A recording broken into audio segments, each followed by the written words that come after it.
Hi, are you struggling to play a one-handed backhand that delivers power and control? In today's lesson, I'm going to teach you the steps to building a professional quality one-handed backhand.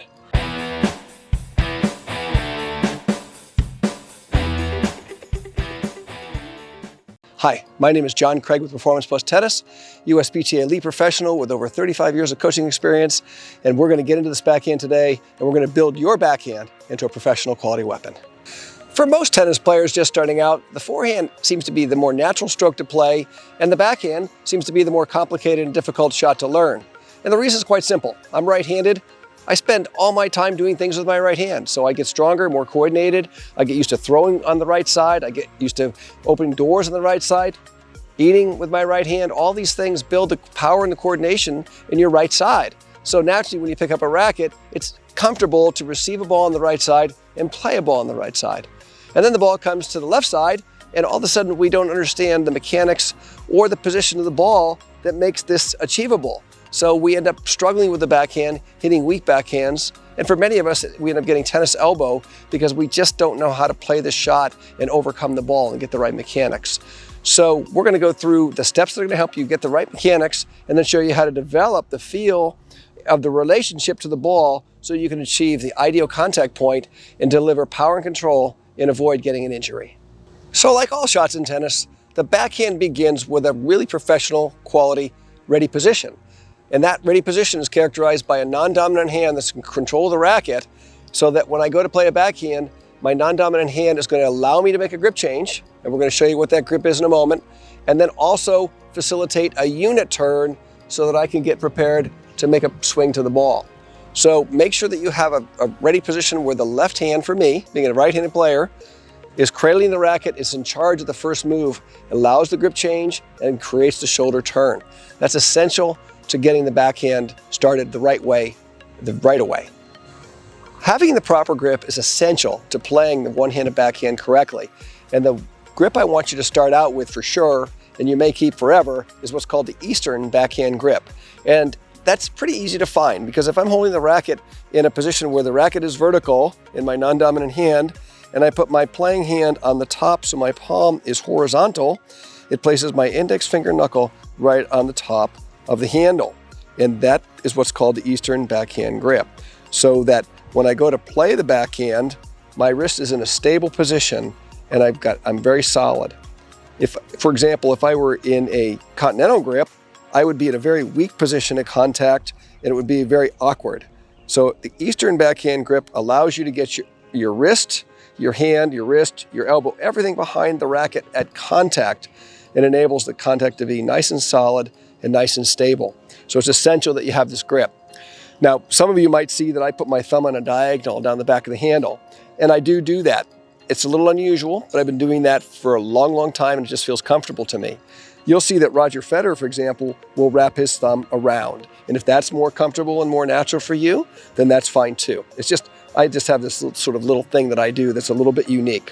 What I don't recommend is having your thumb be on a horizontal like this, because now you can see I've produced this grip that's more like a super strong Eastern backhand grip, and it usually encourages a playing from the elbow. So we don't want this grip with the thumb across the back. Let's avoid that. And let's get more into an Eastern backhand grip with the index finger knuckles on top. The thumb wraps around or is on a diagonal. And you can see this is very comfortable. I've got a nice straight wrist and I've got a vertical racket face coming into contact. The next step we want to work on the one-handed backhand is what that role of the non-dominant hand is. And for a lot of club players, they don't understand how to use the non-dominant hand, so they essentially play the backhand just with one hand. So if you can imagine, the ready position is really sort of random and arbitrary, and they have one hand on the racket and the ball comes, and everything is from the arm. So what happens is they take the racket back, but they don't turn the shoulders, and then they hit the ball, and they're just taking the impact, they're just taking the hit on the arm. And this eventually is going to break down and cause tennis elbow, certainly not going to produce a very good shot. And they don't really quite understand the role of the non-dominant hand. So the arm just hangs down and they just kind of wing it and arm it.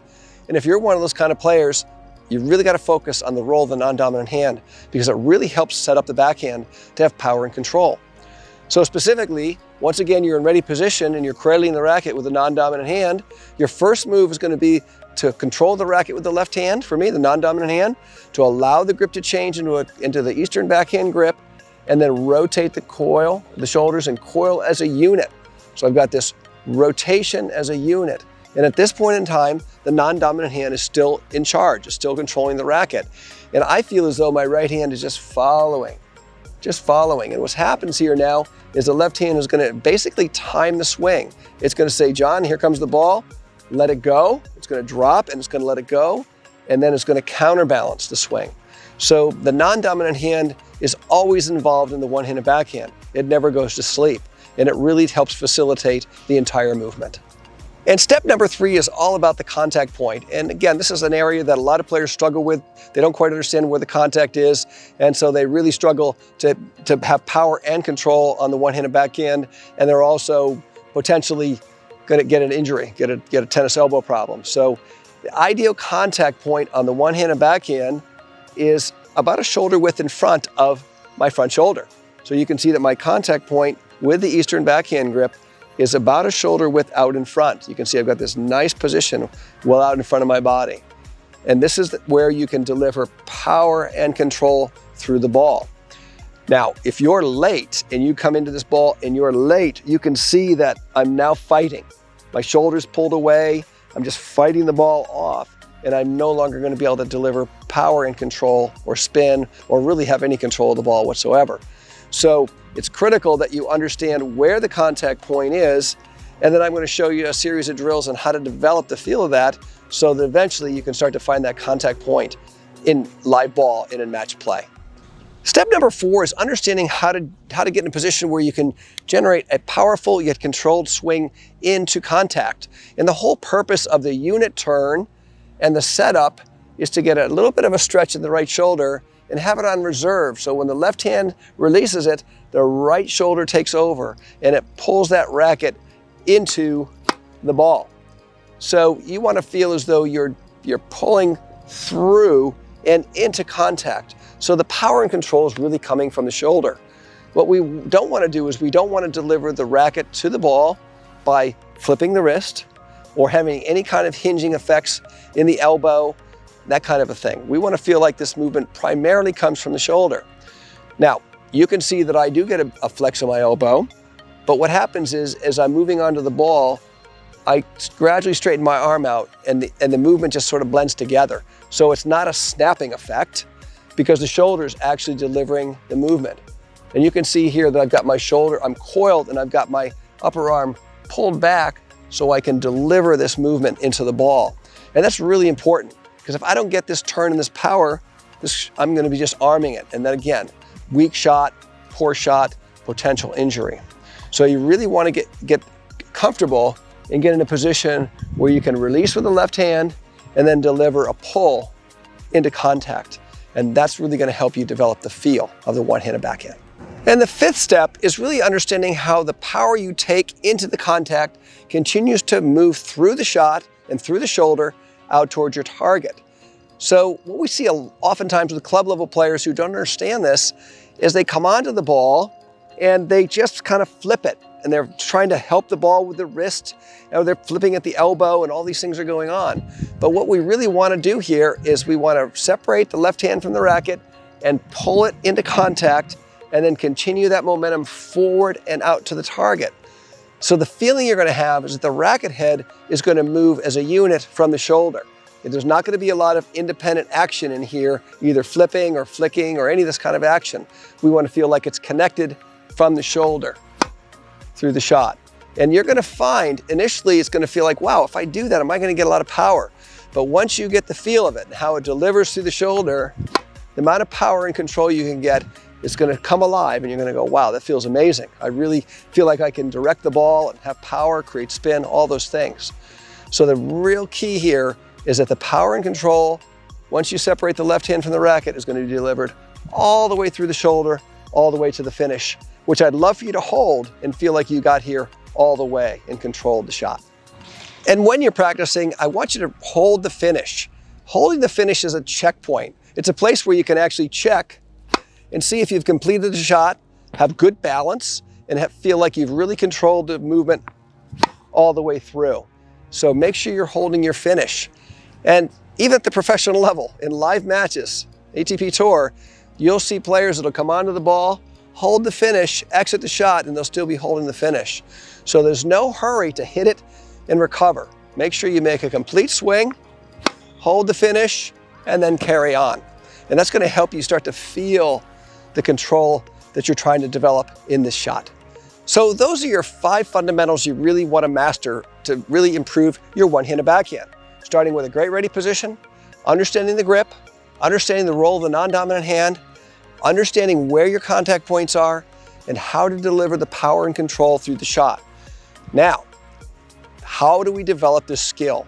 And what happens to most players when we're first beginning is the rallies don't last long. We keep starting rallies with our forehand, and pretty soon our forehand feels pretty comfortable.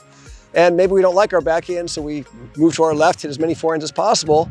And pretty soon we got this huge disparity between the quality of our forehand and our backhand. So you need to get out and practice in comfort zones and practice in progressions.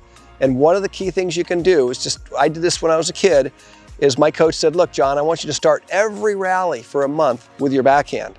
And wow, that made so much sense to me. So when you get out and start rallying and start practicing, just place the ball and learn how to start the rally with a backhand. And what this does is it helps you start to understand your relationship to the ball to achieve power and control.